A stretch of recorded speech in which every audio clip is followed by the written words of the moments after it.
something quiet has been happening beneath the surface of modern masculinity, and you can see it most clearly in the moments when a man thinks he's finally getting what he wants. Watch him when he lands the relationship he's been chasing, when the woman he desired finally returns his attention, when comfort arrives after months or years of pursuit. There's a subtle shift that happens in his posture, in the way he speaks about his life, in the decisions he makes without noticing he's making them. He begins to relax in a way that feels like victory but functions like surrender. The tension that made him interesting starts to dissolve. The edge that made him magnetic begins to dull, and the woman who chose him starts to feel something she can't name but can't ignore. A quiet disappointment that grows in the spaces where his intensity used to live. I work with men who describe this pattern without understanding they're describing it. They'll say the passion faded, that she changed, that the relationship lost its spark. But when you press deeper, when you ask them to walk through the weeks and months after they got together, a different story emerges. He stopped training as hard because she didn't seem to care either way. He let his side project slide because spending time together felt more important. He began asking for permission for things he used to do without asking. Small negotiations became normal. His friends started to feel like an obligation he needed her approval to fulfill. The mission that defined him before her arrival became something he'd get back to eventually. And in all of this supposed comfort and intimacy, something essential began to die.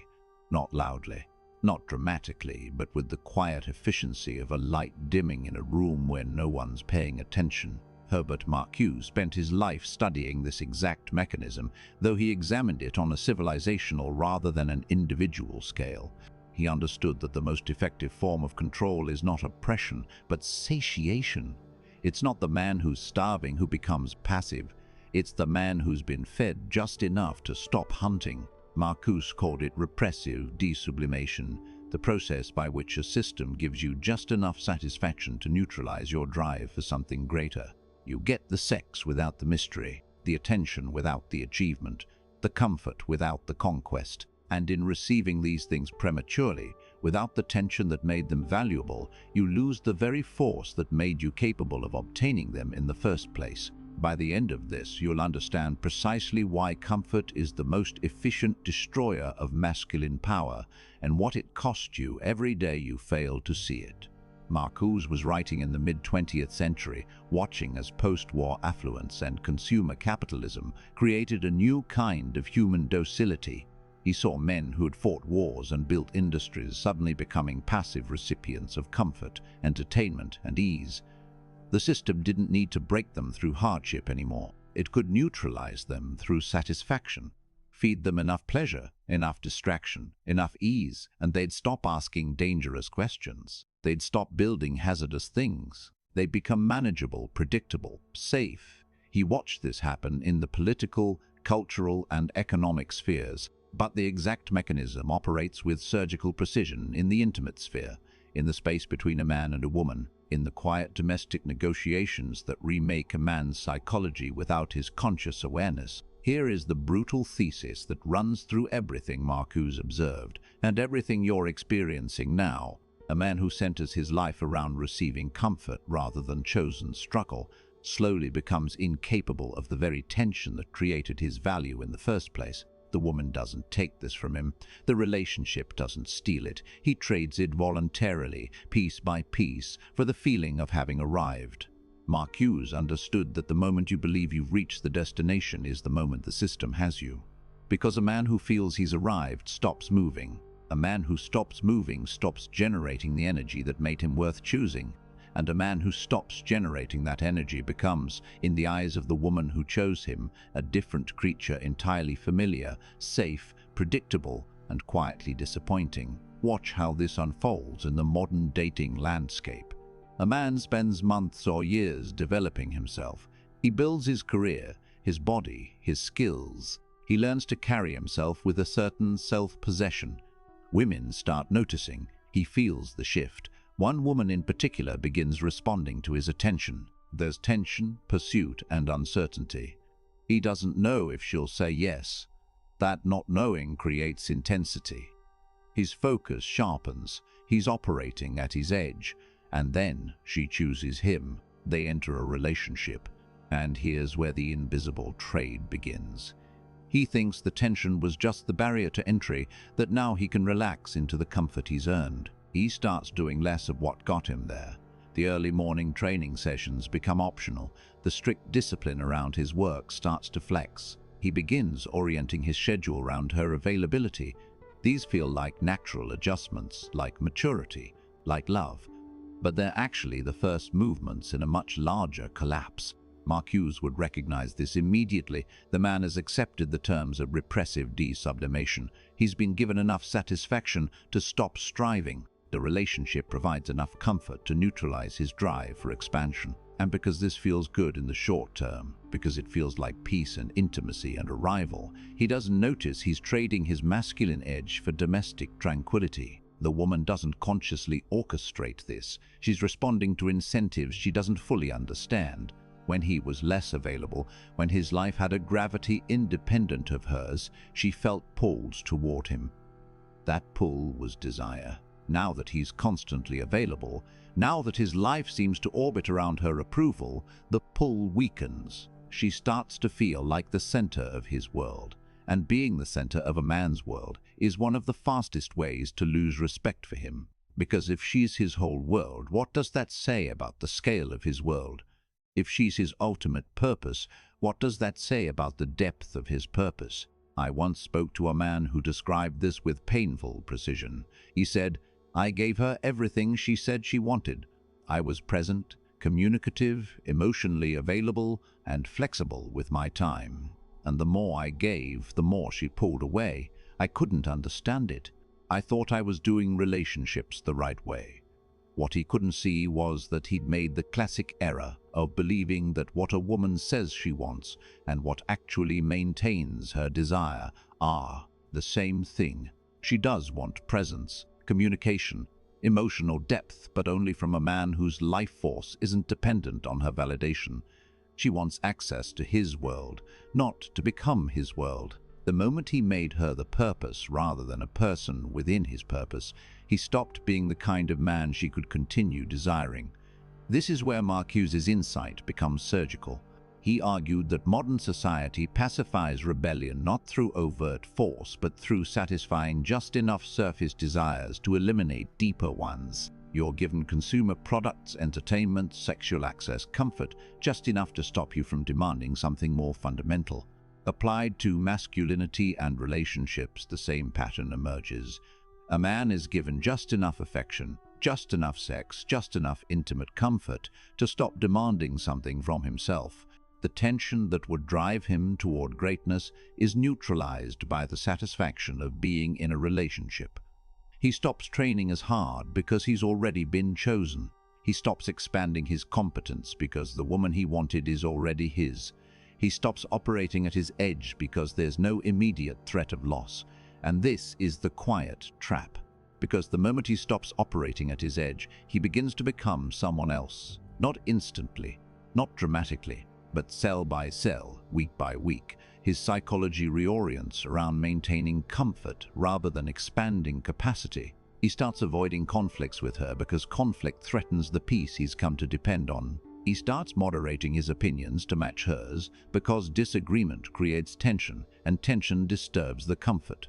He starts abandoning his male friendships because they require time and energy that could be spent maintaining domestic harmony. Every single one of these adjustments feels rational in isolation, but together they constitute a complete renovation of his character. From a man who generates his own direction to a man who manages her emotional weather. What most men don't understand is that women are antennae for this shift. They feel it before they can articulate it. A woman doesn't sit down and consciously think, he's become less attractive because he's prioritizing my comfort over his mission. The awareness arrives as a feeling of vague dissatisfaction, a loss of excitement, a sense that something's missing. She might even feel guilty about it. After all, he's doing everything right by conventional standards. He's attentive, kind, present, and accommodating. By every explicit measure, he's a good partner. And yet something feels off. The polarity has flattened, the tension has dissolved, the mystery has vanished. She has a good man, but she doesn't have a man she deeply desires. And because our culture has no honest language for this dynamic, she'll blame herself, or blame him for some invented flaw, or let the relationship drift into a kind of comfortable numbness that passes for contentment but feels nothing like aliveness. Marcuse called this happy consciousness, the state of being satisfied enough to stop questioning whether you're living at the level you're capable of. The man in this dynamic has achieved a state of happy consciousness. He has relationships, sex, and domestic comfort. By all external measures, he should be fulfilled. And yet, there's a hollowness he can't quite name, a sense that he's smaller than he used to be, a quiet awareness that he's not operating at full power. But because he has the comfort he thought he wanted, he lacks the language and often the courage to admit something's wrong. He'll rationalize it as maturity. He'll call it growing up, settling down, becoming a good partner. But underneath the rationalization, there's a quiet knowing that he's traded something essential for something safe. The progression happens in stages, though they blur together. First, there's the honeymoon period where everything feels easy and right. He's still riding the momentum of who he was before the relationship. The woman is experiencing the version of him that earned her interest, but he's already beginning the adjustments, already starting to reorient his life around her presence. He doesn't see it as a loss. He sees it as love. The second stage is normalization. The adjustments that started as occasional accommodations become patterns. His training schedule is now dependent on whether it conflicts with her plans. His work ambitions are filtered through how they'll affect the relationship. His friendships require negotiation. None of this feels dramatic because it's gradual, but the aggregate effect is that his life is no longer his own in the way it once was. His agency has been distributed across the relationship, and he's calling it a partnership. The third stage is where the woman starts to feel the shift. She might not say anything at first. She might not even be consciously aware of it, but she notices that sex feels less urgent, less magnetic. She notices that she's less interested in his day, his thoughts, his world, not because he's boring, but because his world has contracted. When she met him, his world was large, and she wanted access to it. Now his world is mostly her, and there's nothing to enjoy. She's already standing in the center of it. The fourth stage is withdrawal. She becomes less available, less warm, less engaged. She might pick fights over small things because she's trying to create the tension that's gone missing. She might suggest he spend more time with his friends, go back to the gym more seriously, focus on his work, essentially begging him to become again the man he was before he made her his purpose. But by now he's so deep in the pattern that her withdrawal feels like the problem, not like information about what's been lost. I've watched this same sequence play out dozens of times with minor variations. The man who stops training because she doesn't care about muscles. The man who abandons his business ambitions because she wants more quality time. The man who ghosts his male friends because she feels left out. In every case, the man believes he's being a good partner. He's prioritizing the relationship. He's showing that she matters. But what he's actually doing is removing the very foundations that made him attractive in the first place. He's dismantling the structure of his life and expecting that the approval he receives from her in the short term will be worth more than the respect he loses from her in the long term. It never is. This dynamic doesn't happen because women are manipulative or ungrateful. It occurs because desire itself requires tension, and tension requires separate centers of gravity. When two people merge into a single psychological unit, when a man makes a woman his emotional center, the polarity that creates attraction necessarily dissolves. You cannot desire what you possess entirely.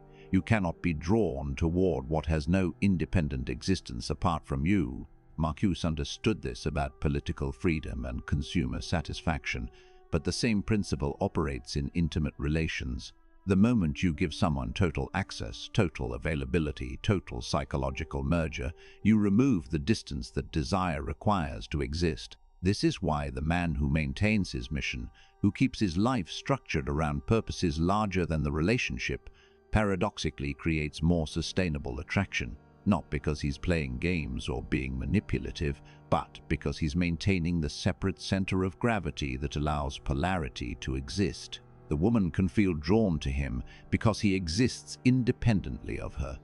His validation of her is meaningful because it comes from someone who isn't dependent on her validation of him.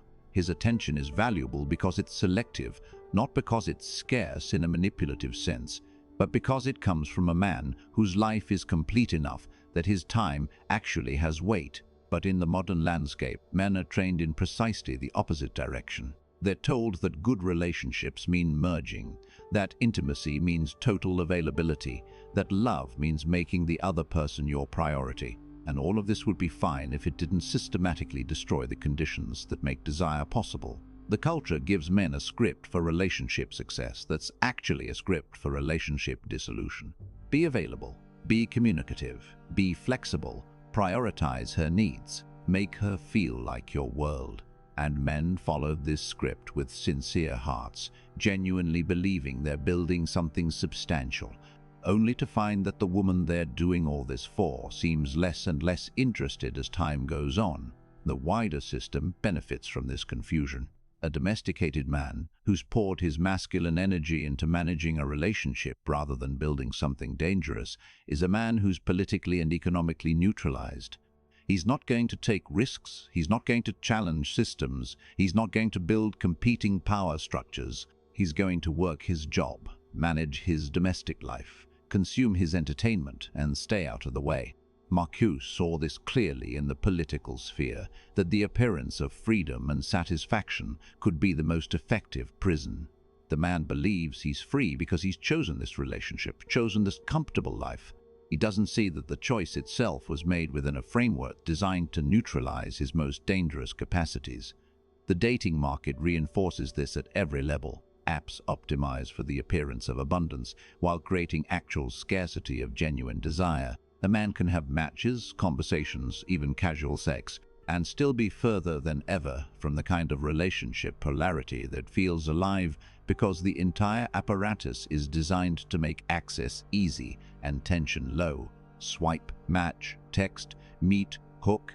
Up there's no obstacle, no challenge, no earned tension, and without that earned tension, there's no sustainable desire. So men find themselves in situationships that feel hollow, relationships that start intense and flatten within months, connections that promise depth and deliver only the exhausting management of someone else's emotional reactivity. Meanwhile, the social consequences of masculine assertion have become severe enough that many men withdraw.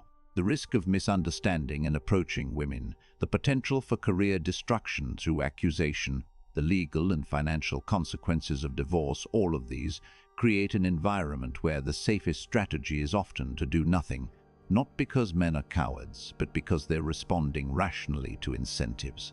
When the penalty for error is catastrophic, and the definition of error keeps expanding, when vulnerability is demanded but offers no protection, the logical response is to protect yourself through distance. And so you have entire populations of men withdrawing, not because they hate women, but because they've done the math and realized the game is structured against them. The cost of all this isn't just individual loneliness or sexual frustration. The price is the systematic draining of masculine vitality from the culture itself. When men stop taking risks in the intimate sphere, they stop taking risks in every sphere. A man who's been trained to seek approval, to avoid conflict, to manage emotions rather than build structures, doesn't suddenly become dangerous and creative in his work life. The domestication is total. He becomes risk-averse in his career, in his thinking, in his relationship to truth. He learns to read the room, to moderate his speech, to avoid standing out. The sharp edges get filed down. The intensity gets moderated, and what remains is a kind of genial pleasantness that everyone can tolerate, but no one deeply respects. If a system demands your vulnerability but offers no protection, walking away isn't cowardice, it's pattern recognition. If a woman asks for your emotional availability but loses attraction when you provide it, the problem isn't your emotions, it's the frame you're providing them in. These aren't paradoxes, they're information. They're telling you that the explicit rules and the actual game are not the same. And a man who can't see that difference will spend his life confused about why doing everything right produces all the wrong results. So what does sovereignty look like inside this understanding? It starts with recognizing that comfort is not the goal, capacity is. A sovereign man doesn't arrange his life to maximize ease. He arranges his life to maximize the development and expression of his abilities. This doesn't mean punishing yourself unnecessarily. It means understanding that growth happens at the edges of your competence. And if you're not regularly touching those edges, you're not growing, you're managing. When a woman enters your life, she doesn't become the new center. She becomes a person within the existing structure of your purpose. You don't dismantle your life to accommodate her. You invite her into the life you're already building and see if she can match its intensity. This requires you to notice when you're about to make the comfort trade. You'll feel the pull. She'll suggest you skip the early workout so you can sleep in together. The feeling will be warm, intimate, and connected. And in that moment, you have to be able to see the trade you're being offered, short-term comfort and approval, in exchange for long-term capacity and respect. Most men take the trade because the short-term reward is immediate and the long-term cost is invisible. The sovereign man refuses the trade not because he doesn't value intimacy, but because he values his development more. He gets up, he trains, and the respect he maintains by keeping his word to himself is worth more than the approval he'd gain by breaking it. Notice when you're about to abandon your plans to accommodate hers by default. There's a difference between occasional flexibility and systematic self-abandonment. Occasional flexibility is generosity. Systematic self-abandonment is the dissolution of your frame. If you find yourself constantly rearranging your schedule, continually asking if your plans are okay, and continually negotiating for time to do the things that matter to you, you've already lost the plot. Your life should have a structure solid enough that she has to fit into it, not so rigid that there's no room for her, but solid enough that you're not constantly reshaping yourself around her moods and preferences. Stop explaining yourself when you've already made a decision. This is one of the clearest markers of a man who's lost his center. He's decided to do something, take a trip with friends, invest in a project, change his work focus, and then he spends the next hour explaining and justifying that decision to her, as if he needs her permission to live his life. The sovereign man states his decision, and then allows her to have whatever reaction she has. He doesn't need her to understand. He doesn't need her approval. He's not being cruel or dismissive. He's simply operating from a frame where his decisions belong to him, and her feelings about those decisions belong to her. This creates the distance that desire requires. Refuse to smooth over every uncomfortable moment. Conflict isn't the enemy of intimacy. It's often the crucible of it. When you rush to fix every tension, to apologize for every discomfort, to manage her emotional state like it's your job, you're training her to see you as her emotional utility rather than her masculine counterpart. Let tension exist. Let disagreement breathe.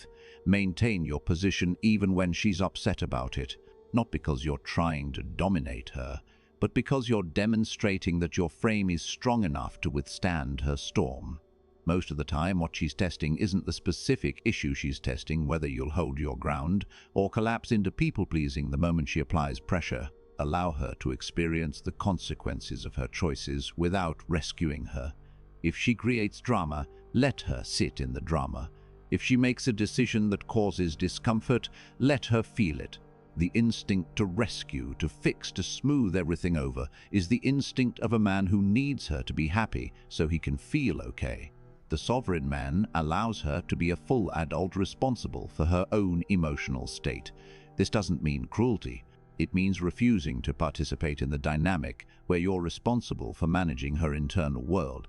She's responsible for that. Your job is to maintain your own center, your own mission, your own standards. When you do that consistently, you create a gravitational field she can trust more than any amount of emotional caretaking. Begin to move as if you're always ready to walk away, not because you don't value the relationship, but because you value yourself more than you fear loss. This is the foundation of everything. The man who's terrified of losing her will do anything to keep her, including dismantling himself piece by piece. The man who knows he'll be fine either way can afford to be honest, to maintain his standards, to refuse the comfort trade.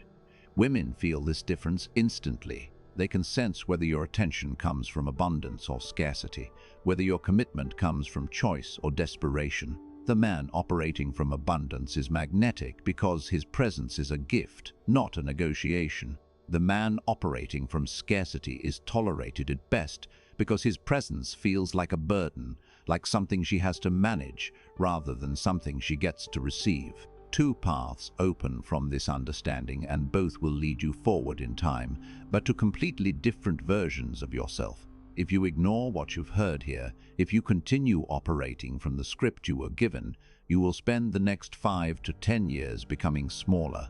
The relationship you're in will either end in her quiet contempt and eventual departure, or it will persist as a kind of comfortable numbness where neither of you feels truly alive, yet both are too invested to leave. You'll look around one day and realize you're living someone else's life, that the mission of keeping the peace has replaced the missions you once cared about, and that the man you see in the mirror is a domesticated version of the man you meant to become. Your friends will have drifted away or become as tame as you are. Your work will be competent but uninspired. Your body will be softer, your eyes less bright, your eyes less substantial. And the worst part will be that you won't be able to pinpoint exactly when it happened or how to reverse it, because the trade was made in 1,000 small moments you can't get back. If you answer this as initiation, if you take this understanding and let it restructure your life from the ground up, the next 5 to 10 years will look entirely different. You'll lose people who were only around because you were accommodating. The relationship you're in will either deepen into something with absolute polarity, or it will end, and either outcome will be better than the slow death of comfortable numbness. You'll rebuild your life around purposes that don't require anyone's permission or approval. Your days will have structure that serves your expansion rather than someone else's comfort. You'll train harder, work deeper, and think more clearly.